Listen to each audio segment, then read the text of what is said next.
ದೇಶದಾದ್ಯಂತ 78ನೇ ಸ್ವಾತಂತ್ರ್ಯೋತ್ಸವವನ್ನು ಸಂಭ್ರಮದಿಂದ ಆಚರಿಸಲಾಗುತ್ತಿದೆ. ಜಿಲ್ಲಾಡಳಿತದಿಂದ ಚಿಕ್ಕಮಗಳೂರು ನಗರದ ಜಿಲ್ಲಾ ಕ್ರೀಡಾಂಗಣದಲ್ಲಿ ಆಯೋಜಿಸಲಾಗಿದ್ದ ಸ್ವಾತಂತ್ರ್ಯೋತ್ಸವ ಕಾರ್ಯಕ್ರಮದಲ್ಲಿ ಜಿಲ್ಲಾ ಉಸ್ತುವಾರಿ ಸಚಿವರಾದ ಕೆಜೆ ಜಾರ್ಜ್ ಅವರು ಧ್ವಜಾರೋಹಣ ನೆರವೇರಿಸಿದರು. ಬಳಿಕ ಸಚಿವರು ತೆರೆದ ವಾಹನದಲ್ಲಿ ತೆರಳಿ ಗೌರವ ವಂದನೆ ಸ್ವೀಕರಿಸಿದರು.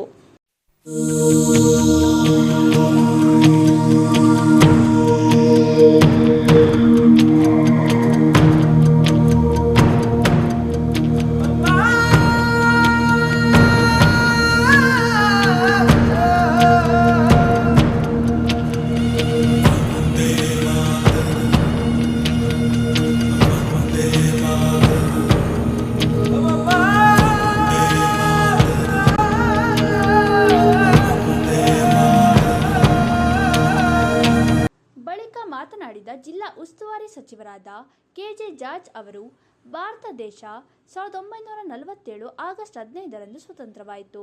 ಪ್ರತಿ ವರ್ಷ ಭಾರತದಾದ್ಯಂತ ಈ ದಿನವನ್ನು ಸ್ವಾತಂತ್ರ್ಯ ದಿನಾಚರಣೆಯನ್ನಾಗಿ ಆಚರಿಸಲಾಗುತ್ತದೆ. ನಾವು ಭಾರತೀಯರು ಆಂಗ್ಲರ ಕಪಿಮುಷ್ಟಿಯಿಂದ ಸ್ವತಂತ್ರರಾಗಿ ಇಂದಿಗೆ 77 ವರ್ಷಗಳು ಕಳೆದಿದೆ. ಸ್ವಾತಂತ್ರ್ಯ ದಿನಾಚರಣೆ ಅಂದರೆ ನಮ್ಮ ದೇಶಕ್ಕೆ ಸ್ವತಂತ್ರ ಸಿಕ್ಕ ದಿನದ ಆಚರಣೆ ಮಾತ್ರವಲ್ಲ, ಈ ನೆಲ ಜಲ ಹಾಗೂ ಈ ದೇಶದ ಸಂಸ್ಕೃತಿ ಪರಕೀಯರಿಂದ ಮುಕ್ತವಾದ ಅಭಿಮಾನದ ಸ್ವಾತಂತ್ರ್ಯವನ್ನು ಅನುಭವಿಸಿದ ಕ್ಷಣವನ್ನು ಮೆಲುಕು ಹಾಕುವ ಸಂತಸದ ದಿನ ಇದಾಗಿದೆ. ಸ್ವಾತಂತ್ರ್ಯ ಪಡೆಯಲು ನಡೆದ ಹಲವು ಹೋರಾಟಗಳು ಮತ್ತು ಹೋರಾಟಗಾರರನ್ನು ನೆನಪಿಸಿಕೊಳ್ಳುತ್ತಾ ಅವರುಗಳಲ್ಲಿ ಅನೇಕರು ವೈಯಕ್ತಿಕ ಸುಖ ಸಂತೋಷ ಎಲ್ಲವನ್ನು ತ್ಯಾಗ ಮಾಡಿ ಸ್ವಾತಂತ್ರ್ಯಕ್ಕೋಸ್ಕರವಾಗಿ ಬಲಿಯಾದರು. ಹೋರಾಟದಲ್ಲಿ ಪೆಟ್ಟುತಿಂದ ಸೆರೆಮನೆ ವಾಸ ಅನುಭವಿಸಿದ ಸಹಸ್ರಾರು ದೇಶಭಕ್ತರನ್ನು ನೆನಪಿಸಿಕೊಳ್ಳುವ ಸುದಿನ ಇದಾಗಿದೆ. ಪೊಲೀಸ್, ಕೆಎಸ್ಆರ್ಪಿ ಹಾಗೂ ಡಿಎಆರ್ ಗೃಹರಕ್ಷಕ ದಳದವರು, ವಿವಿಧ ಶಾಲಾ ಕಾಲೇಜು ವಿದ್ಯಾರ್ಥಿಗಳು ಆಕರ್ಷಕ ಪೆರೇಡ್ ನಡೆಸಿದರು.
ಸಂದರ್ಭದಲ್ಲಿ ವಿಧಾನ ಪರಿಷತ್ ಉಪಸಭಾಪತಿಗಳಾದ ಎಂಕೆ ಪ್ರಾಣೇಶ್, ಸದಸ್ಯರಾದ ಎಸ್ಎಲ್ ಭೋಜೇಗೌಡ, ಸಿಟಿ ರವಿ, ಶಾಸಕರಾದ ಎಚ್ಡಿ ತಮ್ಮಯ್ಯ, ಜಿಲ್ಲಾಧಿಕಾರಿಗಳಾದ ಮೀನಾ ನಾಗರಾಜ್, ಜಿಲ್ಲಾ ಪೊಲೀಸ್ ವರಿಷ್ಠಾಧಿಕಾರಿಗಳಾದ ಡಾಕ್ಟರ್ ವಿಕ್ರಮ್ ಅಮಟೆ, ಜಿಲ್ಲಾ ಪಂಚಾಯಿತಿ ಮುಖ್ಯ ಕಾರ್ಯನಿರ್ವಹಣಾಧಿಕಾರಿಗಳಾದ ಕೀರ್ತನಾ, ಎಡಿಸಿ ನಾರಾಯಣರೆಡ್ಡಿ ಕನಕರೆಡ್ಡಿ, ಸಿಡಿಎ ಅಧ್ಯಕ್ಷ ನಯಾಜ್, ಗ್ಯಾರಂಟಿ ಪ್ರಾಧಿಕಾರದ ಜಿಲ್ಲಾಧ್ಯಕ್ಷರಾದ ಶಿವಾನಂದ ಉಪಸ್ಥಿತರಿದ್ದರು.